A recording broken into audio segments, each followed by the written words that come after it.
नमोऽस्तु ते व्यासविशालबुद्धे फुल्लारविन्दायतपत्रनेत्र येन त्वया भारततैलपूर्णः प्रज्वालितो ज्ञानमयः प्रदीपः नारायणं नमस्कृत्य नरं चैव नरोत्तमं देवीं सरस्वतीं व्यासं ततो जयमुदीरयेत्। ॐ श्री परमात्मने नमः।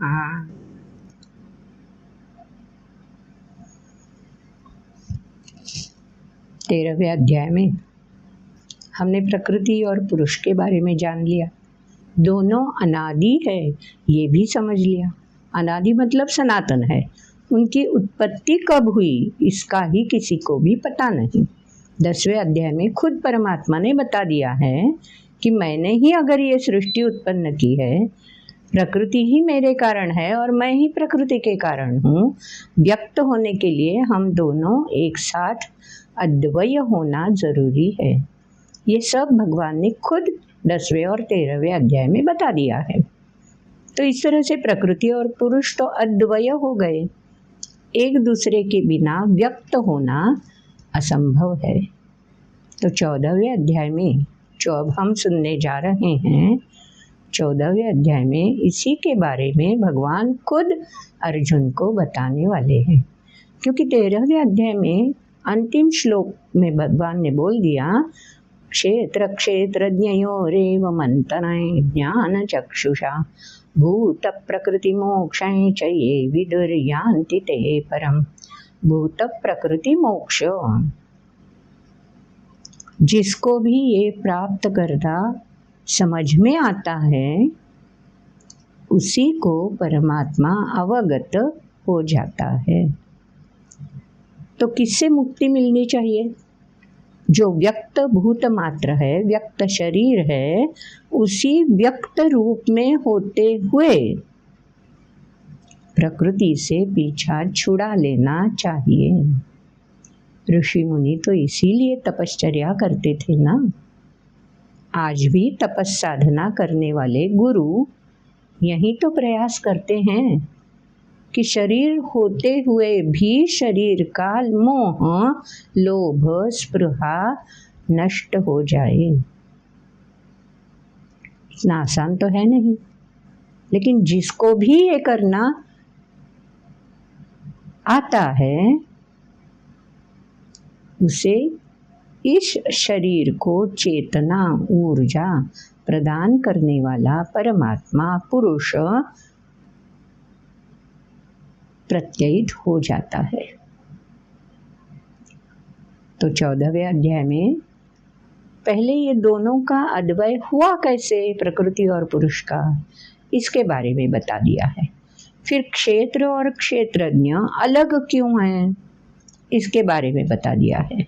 फिर भूत मात्र को प्रकृति से अगर मुक्ति चाहिए, प्रकृति का पीछा अगर छुड़ाना चाहिए तो क्या करना जरूरी है, इसके बारे में भगवान ने 14वें अध्याय में खुद सब कुछ बता दिया है। तो चलो हम भी यही सुनते हैं, क्योंकि हमारी भी कामना यही है ना कि इसी सृष्टि में रहते हुए मानव शरीर जिस कारण प्राप्त हुआ है, शरीर माध्यम खलु धर्म साधनम। तो धर्म निभाने के लिए शरीर साधन मात्र है। तो साधन शुचिता कैसे बरती जाए और इस शुचिता के साथ परमात्मा का ज्ञान कैसे संपादित किया जाए, इसके बारे में 14वां अध्याय हमें बताने जा रहा है। तो पहले सुनने पड़ेंगे हमें 14वें अध्याय में भगवान क्या बोल रहे हैं। तो पहले सुनते हैं श्लोक, बाद में उसका विवेचन। सुनते हैं श्लोक। ओम श्री परमात्मने नमः। अथ चतुर्दशोऽध्यायः।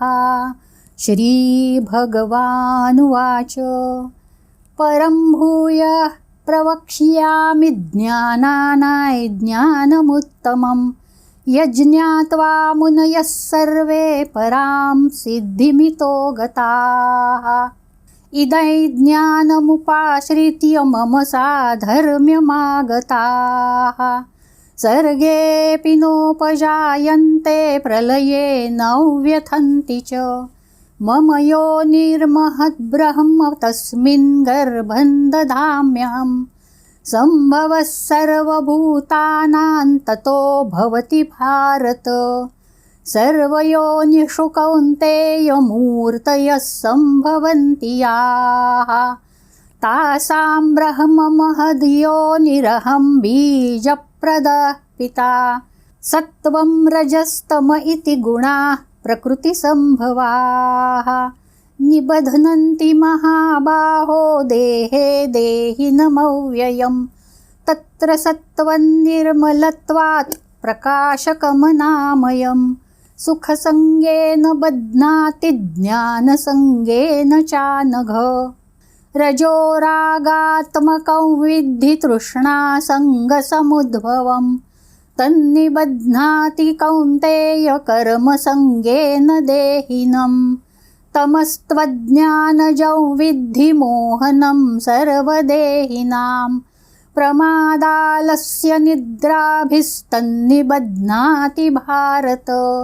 सत्त्वं सुखे संजयति रजः कर्मणि भारत। ज्ञानमावृत्य तु तमः प्रमादे संजयत्युत। रजस्तमश्चाभिभूय सत्त्वं भवति भारत। रजः सत्त्वं तमश्चैव तमः सत्त्वं रजस्तथा। पहले ही श्लोक में हमने सुन लिया, भगवान खुद बताने जा रहे हैं ज्ञानाय ज्ञान उत्तमोत्तमम्। उत्तम ज्ञान क्या है इसके बारे में खुद भगवान बताने जा रहे हैं। तो ज्ञान मतलब ये कुछ पढ़ने की चीज़ नहीं है, पढ़कर समझने की चीज़ भी नहीं है। ज्ञान वो होता है जिसकी अनुभूति प्राप्त की जा सकती है। तो दूसरी लाइन में भगवान ने बोल दिया, यज्ञात्वा मुनयः सर्वे परां सिद्धिमितो गताः। पराम सिद्धि, सर्वोत्तम श्रेष्ठ सिद्धि क्या होगी? ये शरीर को चलन वलन करने के लिए ऊर्जा किसके बल पे मिलती है? वो है कौन? इसके बारे में जानना, समझना, उसको परखना, इसको तो ज्ञान बोलते हैं। तो सभी ऋषि मुनि इसी कारण तपस्या में लीन रहते हैं। जन्म, मनुष्य जन्म जो मिल गया है वो इसी कारण मिला है। ऐसा ध्यास, ऐसा ध्येय वो तय करते हैं और उसी आधार पर जीवन क्रम स्थित करते हैं। तो जो ऋषि मुनि जानते हैं उससे प्राप्ति क्या मिलती है उन्हें? तपस्या के बाद क्या मिलता है? दूसरे श्लोक में भगवान ने बता दिया, इदं ज्ञानमुपाश्रित्य मम साधर्म्यमागताः सर्गेऽपि नोपजायन्ते प्रलये न व्यथन्ति च। दूसरे अध्याय में भगवान ने बोल दिया है, जातस्य हि ध्रुवो मृत्युर्ध्रुवं जन्म मृतस्य च। तो ये चक्र अव्याहत चलता रहता है। जन्म के पश्चात मृत्यु, मृत्यु के पश्चात फिर जन्म, ये चक्र अव्याहत चलता रहता है। तो जो व्यक्ति ये पुरुष और प्रकृति के बारे में जान लेता है, वो व्यक्ति प्रकृति से मोक्ष प्राप्त करने के लिए स्वयं सिद्ध बन जाता है। और ये स्वयं सिद्ध बन जाने का परिणाम क्या होता है? वही तो बता दिया है, प्रलये न व्यथन्ति। प्रलय मतलब शरीर तो नश्वर है, आज नहीं तो कल इसका लय होना ही तो है। कब होगा पता नहीं, लेकिन होना जरूर है। तो प्रलये न व्यथन्ति। हम तुम जब सामान्य लोग हैं, अगर शरीर कमज़ोर होने लगता है तो हम कितने अस्वस्थ हो जाते हैं। शरीर का एकाध अवयव भी निकामी होने लग गया तो हमसे सहन नहीं होता। ये कब फिर से हम तंदुरुस्त बन जाए, इसके लिए कितना सारा सव्या हम करते रहते हैं। इस डॉक्टर के पास जाते हैं, उस डॉक्टर से सलाह लेते हैं, घर वालों की सुनते रहते हैं, कोई तो इलाज होगा, कोई तो इलाज होगा। क्यों? ये नश्वर शरीर मुझे चाहिए, इसका लोभ छूटता नहीं है। तो अगर ज्ञानानाय ज्ञान उत्तमम व्यक्ति को प्राप्त हो जाए, उत्तम तम मतलब अज्ञान, अज्ञान से परे उठकर अगर व्यक्ति समझ ले कि शरीर तो एक ना एक दिन लय होना ही है, लेकिन शरीर साधन बनाकर संस्कारित करके उसके माध्यम से उस परमात्मा तक पहुंचना है। इदं ज्ञानमुपाश्रित्य मम साधर्म्यम आगताः, बस उसके नजदीक ही हम पहुंच जाते हैं। गंगा के जैसे जैसे हम प्रवास करते करते निकट जाने लगते हैं तो अपने आप शुचिता का एहसास होने लगता है, जिसके मन में वो श्रद्धा पनपती रहती है। जिसके मन में श्रद्धा नहीं है, मुझे गंगा जी के दर्शन करने हैं, गंगा जी में स्नान करके मुझे पवित्रता का अनुभव करना है, ये श्रद्धा जिसके भी मन में होती है, वो गंगा से कितनी दूर क्यों ना हो, आज नहीं तो कल मैं गंगा के स्नान के लिए निकट पहुंच ही जाऊंगा। ये ध्यास रहता है। इसके लिए व्यक्ति तपस्या करती रहती है। बोला जाता है ना, आयु में एक बार तो बनारस जाना ही है, गंगा में स्नान करना ही है। तो ये कामना व्यक्ति को उत्तम, अज्ञान से परे, अज्ञान से ऊपर छलांग लगाने के लिए तैयार करती है। और दृढ़ता से जब व्यक्ति इस तरह से तल्लीन होकर, मग्न होकर, शरीर में बैठकर ही जो क्षेत्रज्ञ कहलाता है और पुरुष का प्रतीक बनकर रहता है, उसके बारे में जब एहसास होने लगता है तो भगवान खुद बोलते हैं, मम साधर्म्यम आगताः, वह व्यक्ति मुझसे निकट हो चुकी है। साधर्म्यम, मैं जैसा वर्ताव करता हूँ, मैं जैसा दायित्व निभाता हूँ, व्यक्ति उसी प्रकार से दायित्व निभाने लगती है। हम सामान्य व्यक्ति तो स्वार्थ के चपेटे में आकर कामनाओं की पूर्ति के लिए व्यवहार करते रहते हैं, लेकिन जो व्यक्ति इस प्रकार से दृढ़ निश्चयी बनकर उसका एहसास कराने के लिए तपस्या में लीन रहती है, उस व्यक्ति को ये आगाज हो जाता है कि है मेरे पास ही तो वो बैठा है, मेरे शरीर में ही तो वो रहता है। साधर्म्यम आगताः, फिर उसका धर्म निभाना, उसका दायित्व निभाना, जैसे परमात्मा सृष्टि में आकर अवतरित होकर दायित्व निभाते हैं, कर्तव्य करते हैं, वैसे ही ये व्यक्ति भी कर्तव्य निभाने लगती है। अपना दायित्व न्योछावर करने के लिए, शरीर न्योछावर करने के लिए, क्यों? दायित्व जो निभाना है, सृष्टि का सुचारू चलन कायम रहे, इसलिए मुझे योगदान देना है। यह समझकर जो व्यक्ति ज्ञान उत्तमम प्राप्त कर लेती है, वो व्यक्ति ये सिद्धि भी अपने आप अनुभव करने लगती है और उसी प्रकार से जीवन व्यतीत भी करने लगती है। इसलिए शरीर नश्वर है, कभी भी इसका लय हो कोई फिक्र नहीं रहती। जो गुरु स्थान निभाते हैं वो सद्गुरु के बारे में जब हम उनका चरित्र सुनते हैं, पढ़ते हैं, समझ लेने का प्रयास करते हैं, तो यही महसूस होता है ना कि ये गुरु शरीर, सद्गुरु शरीर में होते हुए भी शरीर से परे अनुभूति प्राप्त करा लेते हैं। वो हमारी जैसा बर्ताव करते तो है, लेकिन हमसे कहीं दूर अलिप्त हो चुके हैं, ये हम भी जान सकते हैं। इसी को बोलते हैं मम साधर्म्यम आगताहा। फिर इसी जन्म में अगर उन्हें ये एहसास मिलने लगता है तो फिर से जन्म मिलेगा ही क्यों? फिर से जन्म क्यों लेना पड़ता है? ताकि उसका एहसास प्राप्त करा ले।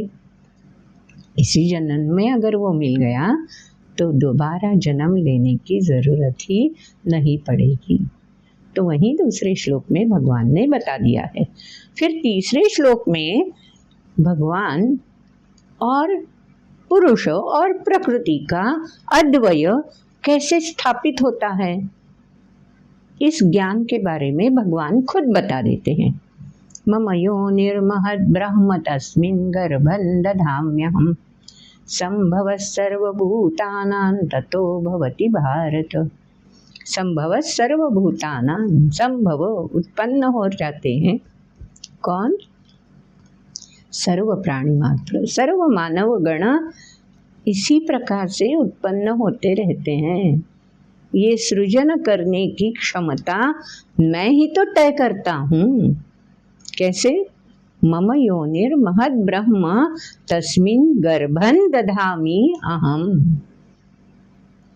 हमने पहले अध्याय से ये जान लिया है कि सृष्टि का उत्पत्ति करता ब्रह्मदेव है, लेकिन ब्रह्मदेव को किसने प्रेरणा दी है? सृष्टि उत्पन्न का दायित्व उसको किसने दिया है? तो ब्रह्मा को ये दायित्व देने वाले जो कोई भी है उन्हें ही तो हम परमात्मा कहते हैं। और वो परमात्मा ही जो व्यापक है, सर्वव्यापी है, विशाल है, अथाह है, वो परमात्मा ब्रह्मदेव को अगर प्रेरित करता है कि सृष्टि का चलन तुम करने वाले हो, सृष्टि की उत्पत्ति तुम करने वाले हो, ये दायित्व तुम पर मैं सौंप रहा हूँ, ऐसा जब भी परमात्मा ब्रह्मा को दायित्व सौंपते हैं तो उनका भी कुछ कर्तव्य बनता है कि नहीं? कि ब्रह्मा को प्रेरणा मिले कहाँ से, ब्रह्मा के पास ऊर्जा आए कहाँ से? तो ऊर्जा बनकर सृष्टि में खुद परमात्मा संकोचित होकर गर्भ बनकर स्थापित हो जाते हैं। तो सनातन संस्कृति में शककर्ता विक्रमादित्य, उसकी कथा हम तो जानते हैं। उन्होंने मिट्टी का सैन्य बनाया, तो मिट्टी का सैन्य लड़ कैसे सकेगा? हम मानव भी तो मिट्टी से ही बने हुए हैं ना। तो ये नश्वर शरीर में जब खुद परमात्मा गर्भ बनकर ऊर्जा पुंज बनकर स्थापित हो जाए, तभी तो ये नश्वर शरीर इच्छा बल प्राप्त कर लेगा, ऊर्जा प्राप्त कर लेगा और व्यवहार सुचारू चलन चलता रहेगा। तो परमात्मा खुद बोल देते हैं, मैं ही तो गर्भ बन के हर भूत मात्रा में स्थापित हो जाता हूँ। तो पहले कहाँ स्थापित हो गया? ब्रह्म ही योनि बनकर मेरे सामने दायित्व निभाने के लिए तैयार हो गए थे। और जब ब्रह्म ने योनि की भूमिका निभाई तो इस योनि में गर्भ बनकर मैं ही तो स्थापित हो चुका हूँ। अगले श्लोक में भगवान ने बोल दिया है, सर्वयोनिषु कौन्तेय मूर्तयः सम्भवन्ति याः तासां ब्रह्म महद्योनिरहं बीजप्रदः पिता। तो बीज देने वाला, गर्भ प्रदान करने वाला जो भी कोई है, उसे पालकत्व की जिम्मेदारी निभानी पड़ती है। तो खुद परमात्मा ये पालकत्व की जिम्मेवारी निभाते हैं।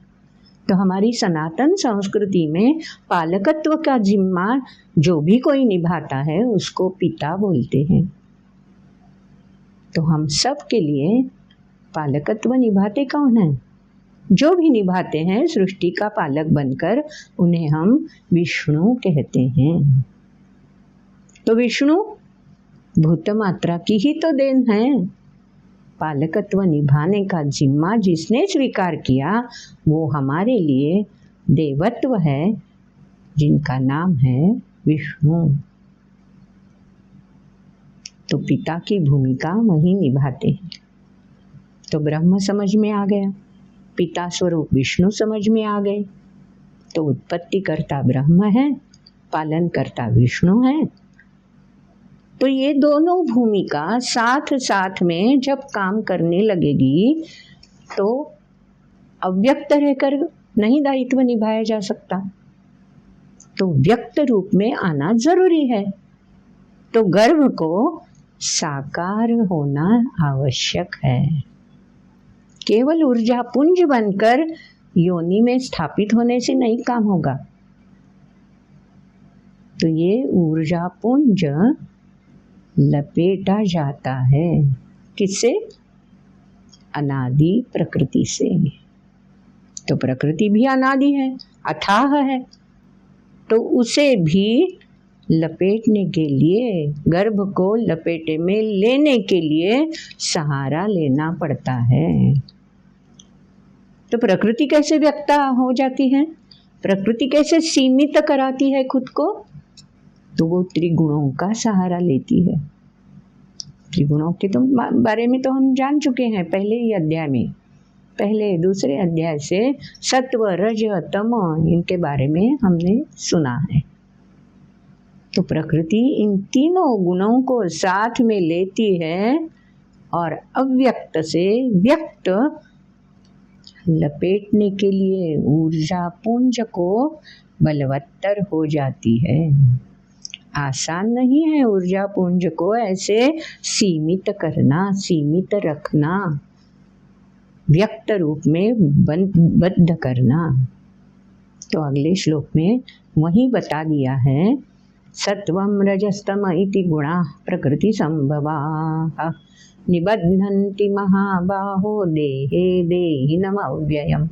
देहिनम मतलब ऊर्जा पुंज, परमात्मा जो संकोचित होकर गर्भ बनकर स्थापित हुए हैं, उस परमात्मा को, उस गर्भ को जो अव्यय है, अविनाशी है, ऊर्जा स्वरूप है, उसे निबध्नन्ति बंधन में डालने की किमया अगर कोई कर सकता है तो वह है एकमेव प्रकृति।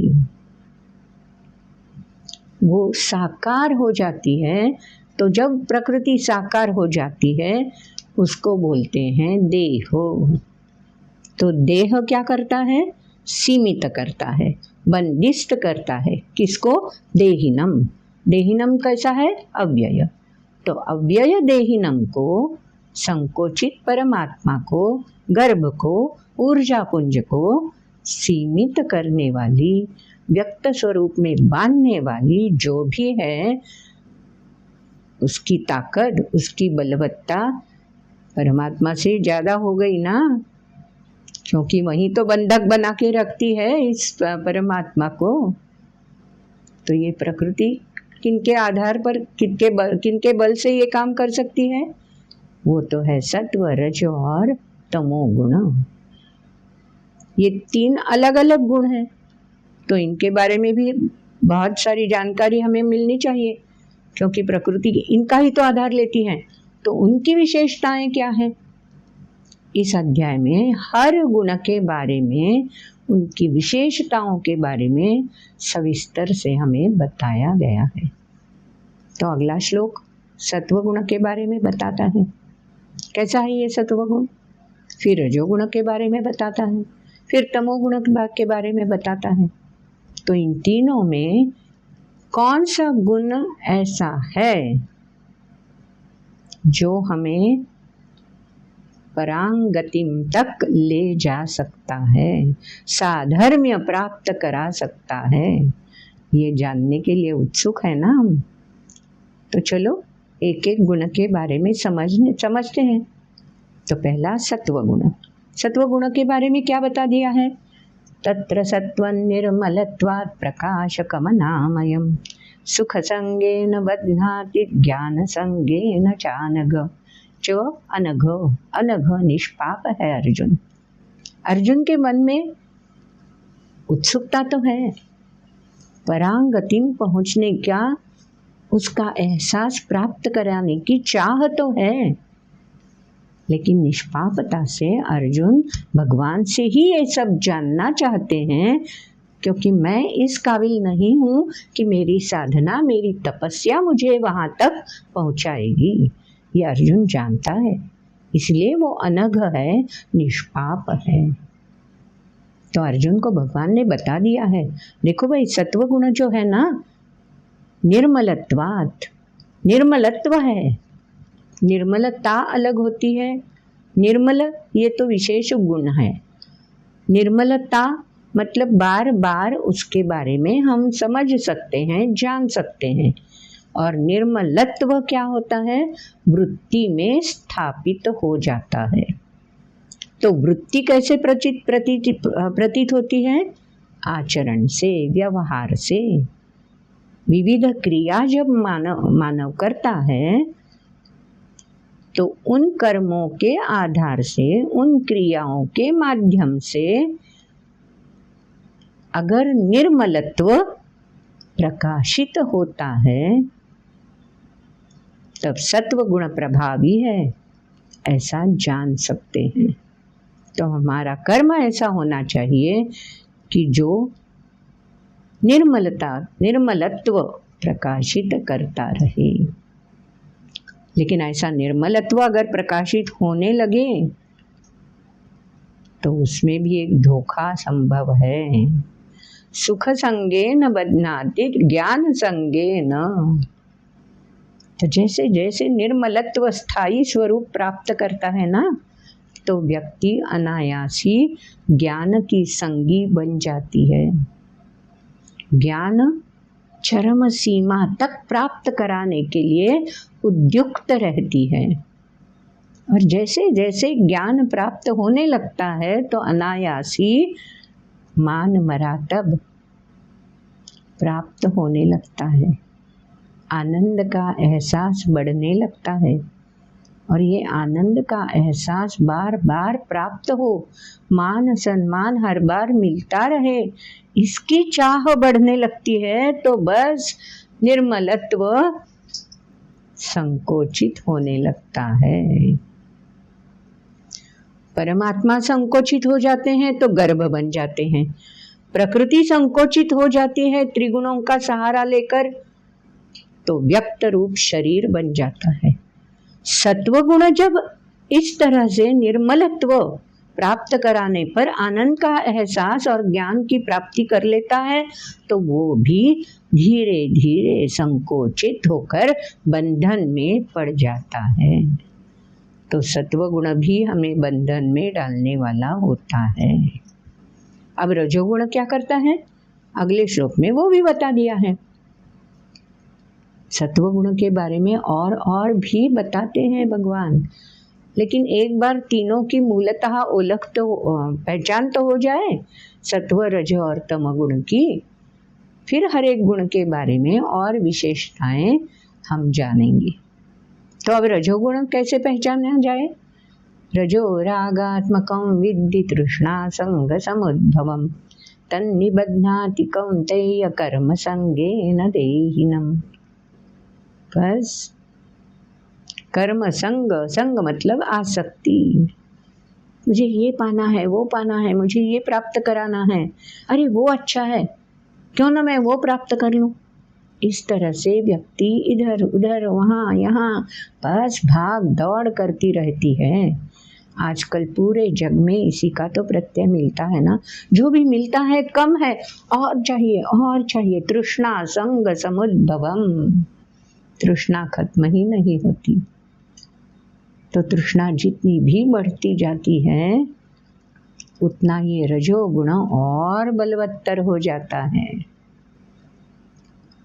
और क्या होता है, आसक्ति ऐसे लपेटे में ले लेती है कि बार बार जन्म लेने पर व्यक्ति मजबूर हो जाती है।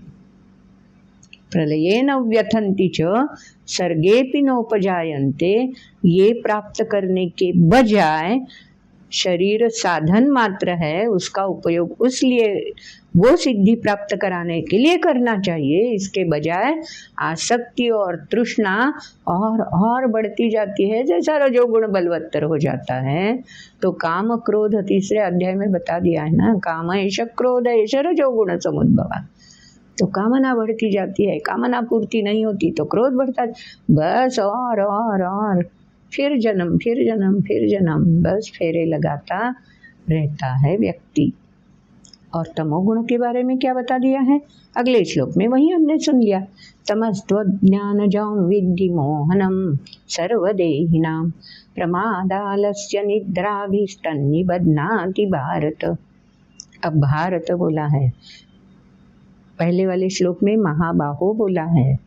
तो अर्जुन में वो क्षमता है कि इन तीनों गुणों को परे रखकर सर्गेपि नोपजायन्ते पराम सिद्धिमितो गताः, यहाँ तक पहुँचने की क्षमता अर्जुन में है। भगवान वही तो बताना चाहते हैं। देखो सत्व गुण जो है ना, वो निर्मलत्व के कारण प्रकाशित हो सकता है, लेकिन वो भी बंधन में डाल सकता है। रजोगुण जो है ना, वो कामना पूर्ति का प्रत्यय देता रहता है, लेकिन फिर भी बंधन में डाल देता है। और तमोगुण जो है वो तो निद्रा, आलस्य, प्रमाद, बस जो भी है अच्छा है, क्यों मैं प्रगति करूं, क्यों ज्ञान के पीछे मैं दौड़ता रहूं, क्यों ये जो शरीर भला चंगा मिला है सुखोपभोग क्यों न भोगता रहूं। इसी विचार में जब व्यक्ति अज्ञान में ही आनंद मान लेती है तो समझ जाओ कि तमोगुण प्रभावित हो चुका है। तो निद्रा मतलब ज्ञान प्राप्त करने की चाह न होना।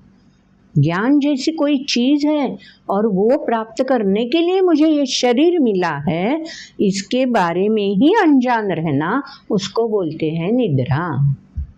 कभी कभार निद्रा खुल जाए और ऐसा ज्ञान प्राप्त करने के लिए व्यक्ति उत्सुक बन जाए तो फिर ये तमोगुण अपना प्रभाव दिखाता है और आलस्य के चपेटे में व्यक्ति को घेर लेता है। फिर ज्ञान की चाह वैसी की वैसी, अरे हाँ मुझे प्राप्त कराना तो है लेकिन करे तो क्या करें। इस प्रकार से आलस्य के चपेटे में व्यक्ति आ जाती है। इससे भी परे होना चाहती है तो बार बार प्रमाद करती रहती हैं। 4 कदम आगे चलती है तो 5 कदम पीछे आ जाती है, रास्ता भटक जाती है, भूल जाती है, गलत रास्ते पे आगे चलने लगती है। तो ये सब प्रभाव तमोगुण के बल से है। तो ये गुण अपने आप ये प्रभाव दिखाते हैं। कैसा व्यवहार करते हैं ये गुण? शरीर में तो अब हमने समझ लिया कि प्रकृति का आधार व्यक्त होने के लिए आवश्यक है। प्रकृति इन तीनों गुणों को आधार प्राप्त करा के ही तो परमात्मा को बंदिस्त करके रख सकती है। तो ये 3 गुण क्या करते रहते हैं? जहाँ पे हैं जितना प्रभाव मेरे पास है उससे ज़्यादा प्रभाव मुझे चाहिए, प्रकृति का ध्यान मेरी ओर ज्यादा जाना चाहिए। इसलिए रजस्तमश्चाभिभूय सत्वं भवति भारत, रजसत्वं तमश्चैव तमसत्वं रजस्तथा।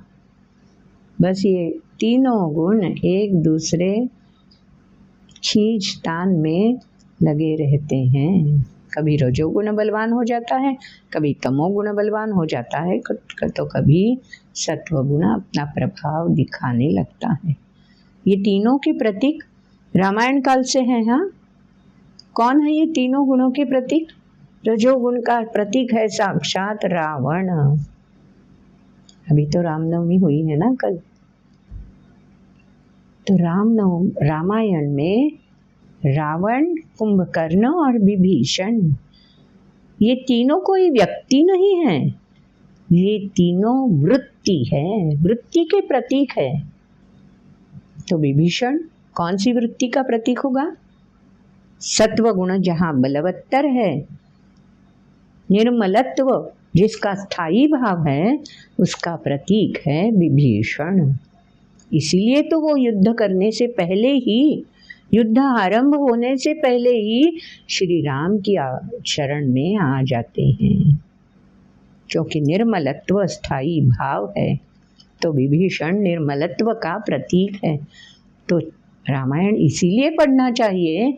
आज भी युगों युगों से रामायण का पारायण क्यों किया जाता है, रामायण का पाठ जगह जगह पर क्यों किया जाता है?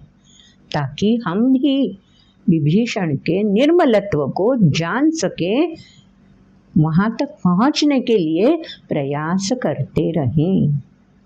अगर हम में भी रावण की वृत्ति है, रागात्मकं, अगर वो वृत्ति हम में पनप रही है, पनपती ही है, तृष्णा संग हमेशा साथ रहता है, साथ देता आया है, तो समझ लेना चाहिए रजोगुण बलवान हो चुका है, मुझे उससे परे रहना चाहिए। लेकिन अंतिम क्षण तक ये रजोगुण पीछा नहीं छोड़ता। उसका प्रतीक है रावण। तो राम के साथ रावण का भी चरित्र अपने आप सुनाया जाता है, विभीषण का चरित्र अपने आप सुनाया जाता है जब हम रामायण पाठ करते हैं। किससे बचना चाहिए ये भी तो मालूम होना चाहिए। क्या है जो हमें जन्म जन्म तक बंदिस्त, आओ आओ सृष्टि में आओ, यातना सहन करो, क्यों, किस लिए, कौन ये बल देता है? तो यही सब इन तीनों वृत्तियों के जो प्रतीक है। तीसरी वृत्ति है तमोगुण, बस निद्रा, आलस्य, कुंभकर्ण। मुझे ज्ञान की ओर जाना ही नहीं है, जो है बस उसे मैं मजे में हूँ। उसी का वरदान कुंभकर्ण ने प्राप्त कर लिया है। ये तीनों ऋषि पुत्र थे, विश्रवस ऋषि के ये पुत्र हैं। ऋषि पुत्र होने के कारण, मौंझी बंधन होने के बाद, व्रतबंध होने के बाद ये तीनों तपस्या में लीन होकर बैठ चुके हैं। घोर तपस्या की है इन तीनों ने। लेकिन तपस्या पूर्ति पर जब ब्रह्मा आशीर्वाद देने के लिए प्रकट हुए, तो इन्होंने कैसे कैसे वरदान मांग लिए। सब रामायण में हम सुन चुके होते हैं। एक बार नहीं, बार बार रामायण क्यों सुनना अच्छा लगता है? क्योंकि ये वृत्ति जो है वो हम में भी पनपती रहती है, इसका आगाज हमें हो जाता है। तो ये तीनों वृत्तियां मुझ में अगर स्थिर रूप में हैं, तो इनके बारे में मुझे और जानना चाहिए। और जानना चाहिए तो क्या बता दिया है भगवान ने? आगे चलकर पहले श्लोक सुनने चाहिए, फिर श्लोक सुनेंगे तभी तो हमें पता चलेगा कि इनके बारे में और क्या क्या जानकारी इस अध्याय में हमें मिलती है। तो चलो पहले सुनते हैं आगे के श्लोक। सर्वद्वारेषु देहेऽस्मिन् प्रकाश उपजायते, ज्ञानं यदा तदा विद्याद्विवृद्धं सत्त्वमित्युत। लोभः प्रवृत्तिरारम्भः कर्मणामशमस्पृहा, रजस्येतानि जायन्ते विवृद्धे भरतर्षभ। अप्रकाशो प्रवृत्तिश्च प्रमादो मोह एव च, तमस्येतानि जायन्ते विवृद्धे कुरु नन्दन। यदा सत्त्वे प्रवृद्धे तु प्रलयं याति देहभृत्, तदोत्तमविदान् लोकान् मलान् प्रतिपद्यते।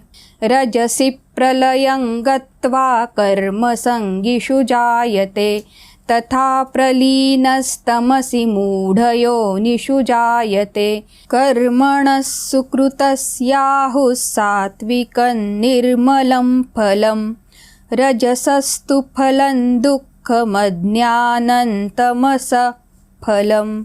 सत्त्वात् संजायते ज्ञानं, रजसो लोभ एव च, प्रमादमोहौ तमसो भवतो ज्ञानमेव च।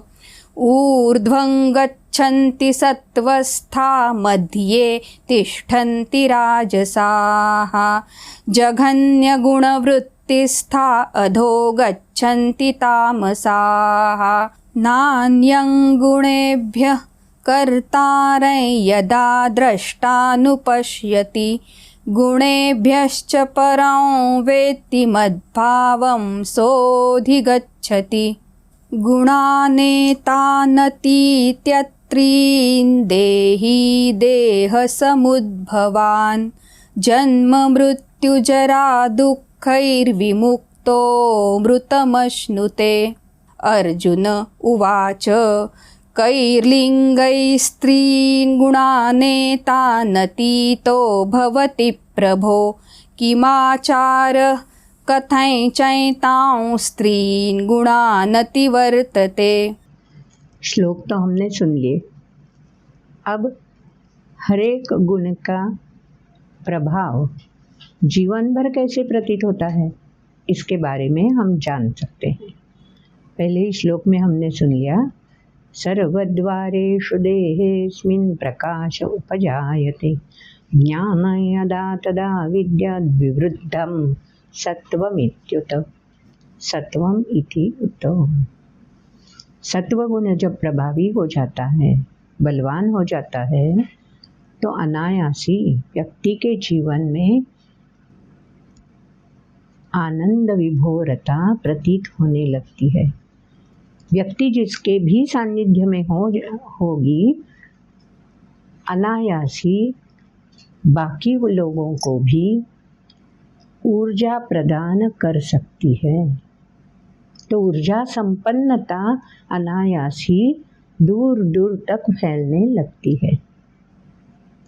तो इसी को बोला है सर्वद्वारेषु देहेऽस्मिन् प्रकाश उपजायते। प्रकाश मतलब ऊर्जा का एहसास, गतिमानता। ये गतिमानता क्यों? प्रकाशित करने के लिए, ज्ञान की ओर चलने के लिए। तेज प्राप्ति क्या होती है, इसका एहसास दिलाने के लिए ये गतिमानता कारण बन जाती है। तो सत्वगुण जब प्रभावी हो जाता है तो ये उत्तम की ओर गतिमानता अनायासी प्राप्त हो जाती है। तो सत्वगुण का ये प्रभाव बता दिया है, जीवन भर कैसे प्रतीत होता है। तो फिर से रामायण की ओर चलते हैं। जैसे ही हनुमंत ने प्रभु का सानिध्य पाया तो अपने आप जो विस्मरण हो चुका था, मेरे पास क्षमता है, ये भी जो भूल गए थे, वो पूरी की पूरी वानर सेना एक सूत्र में बंध गई। अच्छे काम के लिए किस तरह से अनुशासित होना चाहिए, इसका ज्ञान वानर सेना को हो गया। और ये ज्ञान किसके कारण हुआ है?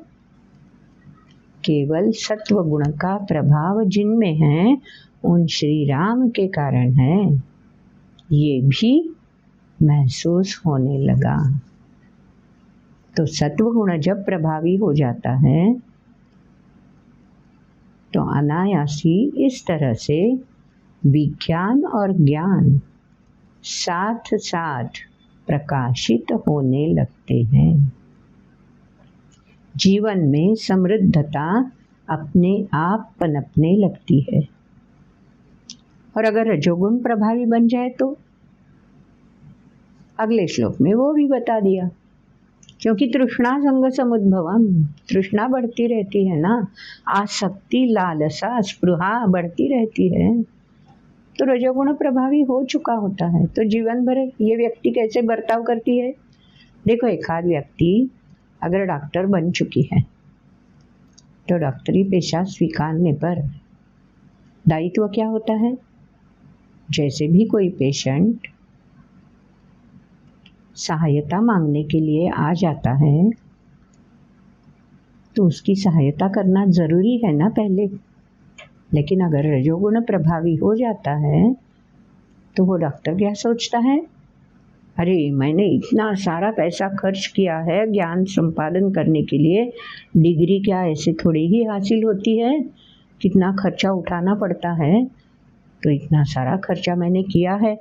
फिर ये डिस्पेंसरी खोल दी है, इतने सारे उपकरण, मेडिकल इंस्ट्रूमेंट्स ज़रूरी है, वो भी यहाँ है, तो इसका खर्चा कौन उठाएगा?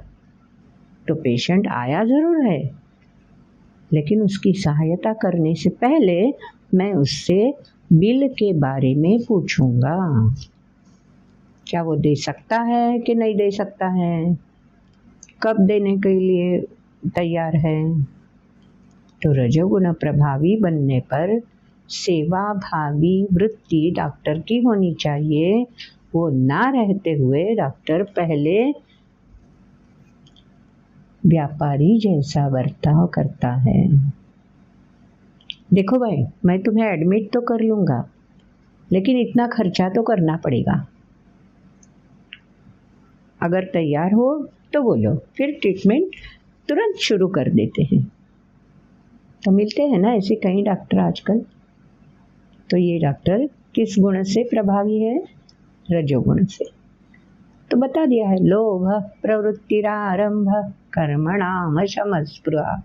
स्पृहा, लोभ, अशम, तृष्णा शमन ही नहीं होती, तृप्तता कभी महसूस ही नहीं होती, और चाहिए बस। तो रजस्येतानि जायन्ते विवृद्धे, रजोगुण अगर विवृद्ध हो गया, बढ़ गया, पनपने लगा, तो इस तरह से व्यक्ति का बर्ताव बार बार होने लगता है। तो आचरण से, व्यवहार से ही व्यक्ति किस गुण से प्रभावित है ये हम जान सकते हैं। तो ये दूसरों के बारे में जानना तो आसान है, लेकिन भगवान बोलते हैं खुद को समझना ज़रूरी है। मेरी खुद की प्रवृत्ति कौन सी है, कौन सा गुण व्यवहार करते वक्त मुझसे प्रभावित होकर आचरण में प्रतिबिंबित होता है, ये जानना ज़रूरी है। दूसरों के बारे में जानना ज़रूरी नहीं है। समाज में बर्ताव करते हैं तो समाज मेरे ही बर्ताव से मुझे, मेरी क्षमता को, मेरे गुणों को जान सकेगा ना। तो खुद के बारे में सजग रहना है। अगर तमोगुण प्रभावी हो जाता है तो अगले श्लोक में भगवान ने बता दिया है कैसा व्यवहार होता है, कैसा आचरण होता है। यदा अप्रकाशो प्रवृत्तिश्च प्रमादो मोह एव च। पिछले श्लोक में भी हमने यही सुन लिया, प्रमाद, आलस्य, अज्ञान, इसी में आनंद लगने लगता है। अप्रकाश, ज्ञान की ओर, प्रकाश की ओर जाने की चाह ही नहीं होती।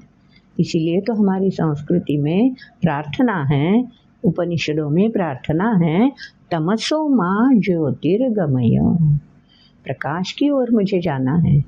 10वें अध्याय में भी भगवान ने यही तो बोल दिया है, तेषामेवानुकंपार्थ महमज्ञानजन्तमः नाशयाम्यात्मभावस्थो ज्ञानदीपेन भास्वता। ये ज्ञान दीप प्रज्वलित होना है तो तमोगुण का पनपना कैसे ठीक रहेगा।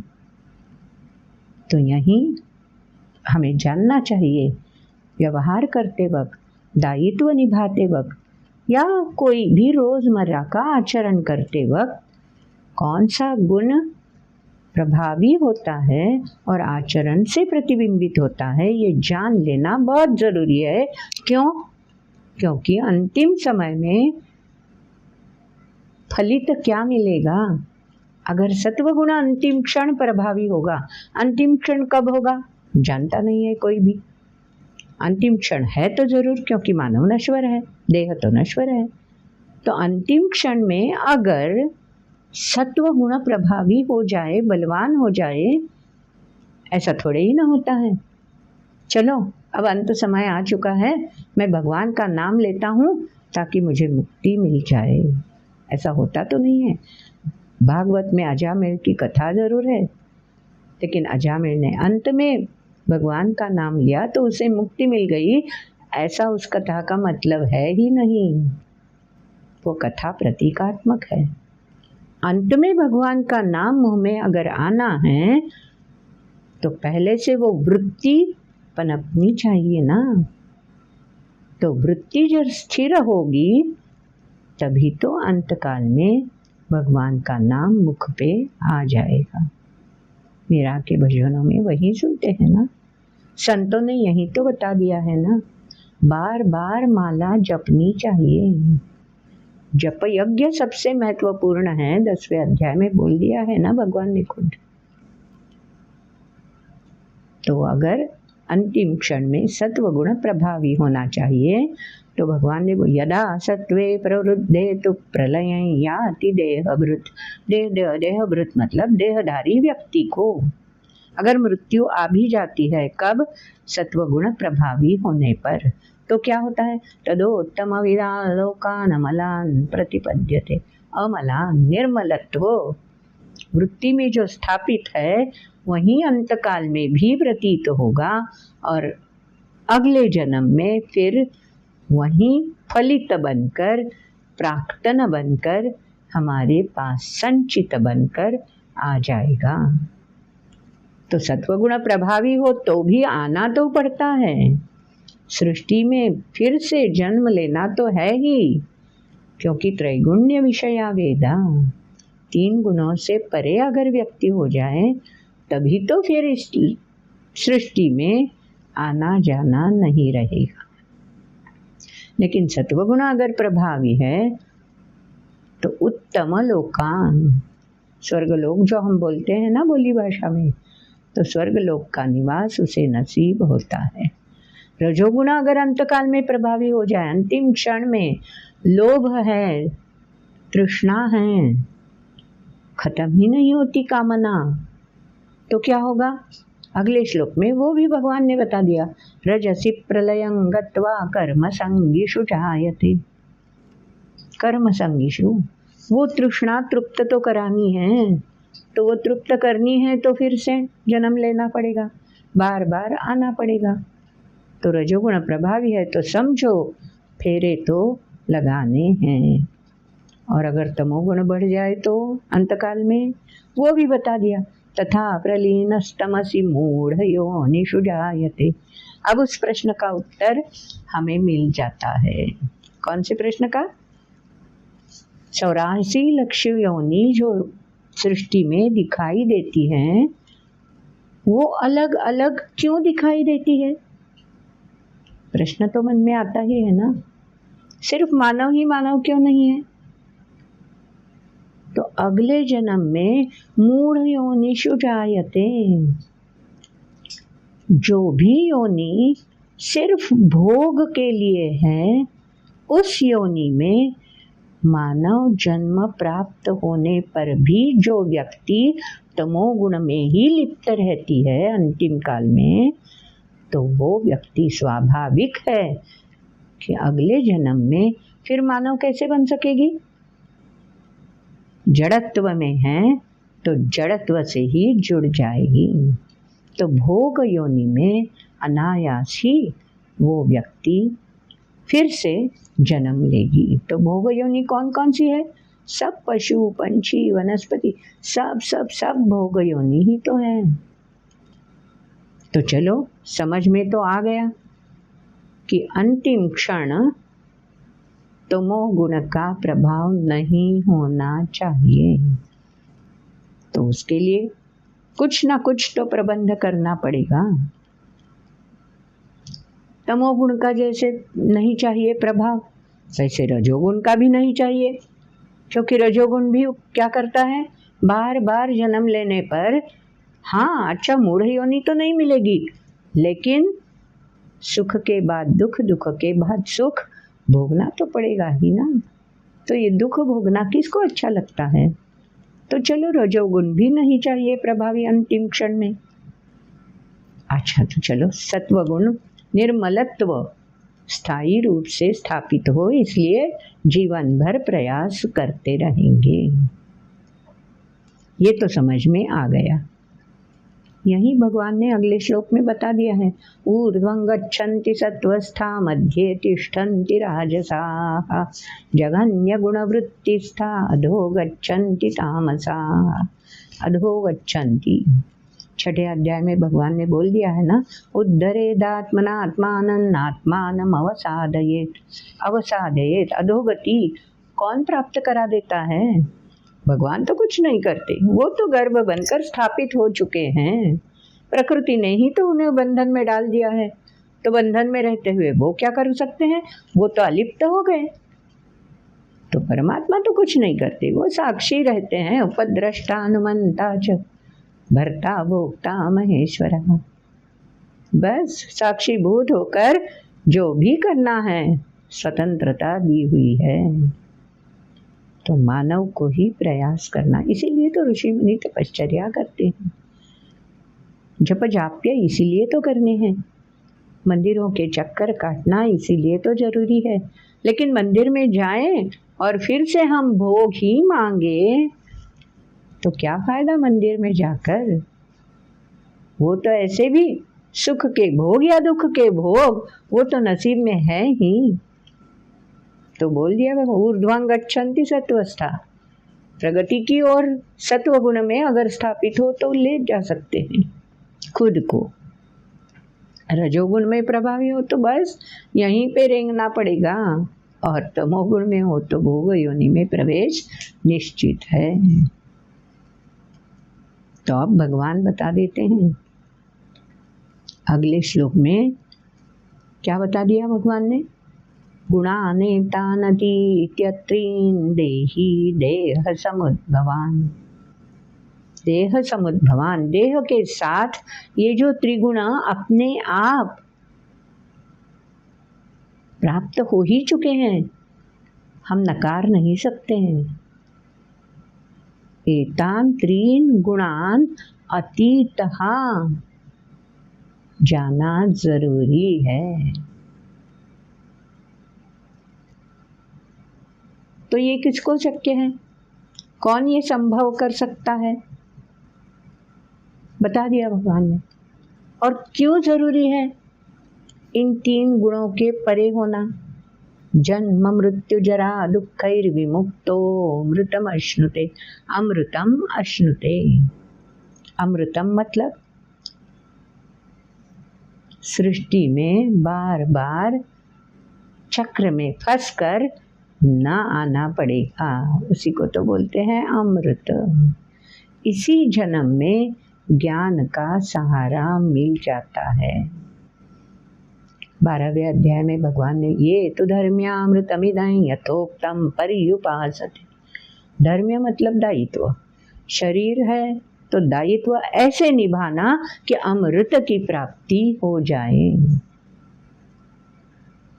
तो अमृत की प्राप्ति, शाश्वत की प्राप्ति, समाधान की प्राप्ति अगर चाहिए तो धर्म्य, दायित्व, कर्तव्य ऐसे निभाना कि वो कर्तृत्व बन जाए, निर्मलत्व बन जाए।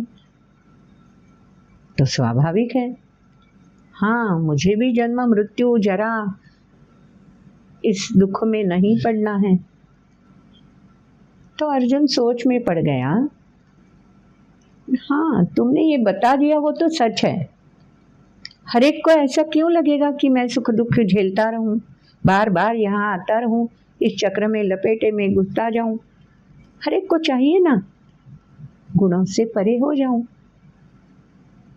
लेकिन अर्जुन विचारी है, समझदार है।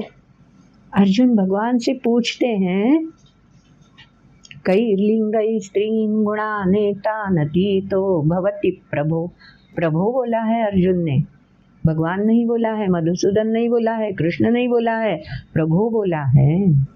इन त्रिगुणों से परे होने के लिए स्वामित्व चाहिए, इतनी ताकत चाहिए, इतनी क्षमता चाहिए कि व्यक्ति खुद का स्वामी बन जाए, जैसे कि तुम हो। ऐसा अर्जुन बोलते हैं कि मैं अब जान चुका हूं, तुम ही तो वो हो जिसमें ये स्वामित्व है। त्रिगुणों से परे होने के लिए जो आवश्यक है वो स्वामित्व तुम में है, और तुम ही मुझे बता सकते हो क्या कोई इस सृष्टि में ऐसे हैं कि जिनका अनुसरण मैं कर सकूं, जिन्होंने देह में रहते हुए त्रिगुणों से परे रहकर समाधान, तृप्ति का एहसास पा लिया है, विज्ञान से ज्ञान जोड़ लिया है। विज्ञान मतलब देह का साथ, और ज्ञान मतलब त्रिगुणों से परे होना। तो अर्जुन पूछता है, कैर्लिंगई ही लिंगई मतलब विशेषताएं। कौन सी विशेषताएं हैं? कौन से ऐसे व्यक्ति हैं जिनमें ये विशेषताएं हैं कि जो त्रिगुणों से परे हो चुकी हैं? ये मैं जानना चाहता हूँ। तो आप ही तो प्रभु हो, आप ही तो ये बता सकते हो। हमें भी तो ये उत्तर चाहिए, अपेक्षा है ही हमारी, उत्सुक है उस उत्तर को पाने के लिए। लेकिन उत्तर मिलेगा अगले वीडियो में। अगर ये वीडियो आपको पसंद आया है तो ज़रूर लाइक कर देना। और हाँ, आपको अगर कोई प्रश्न है तो कमेंट बॉक्स में ज़रूर पूछ लेना, ताकि उसका उत्तर आपको मिल सके। अगर इस चैनल को आज तक आपने सब्सक्राइब नहीं किया है तो ज़रूर सब्सक्राइब कर देना, और बेल आइकॉन क्लिक करोगे तो आपको नोटिफिकेशन मिलते रहेंगे। तो प्रश्न का उत्तर पाने के लिए अगला वीडियो ज़रूर देखना है। मिलते हैं अगले वीडियो में। नमस्कार।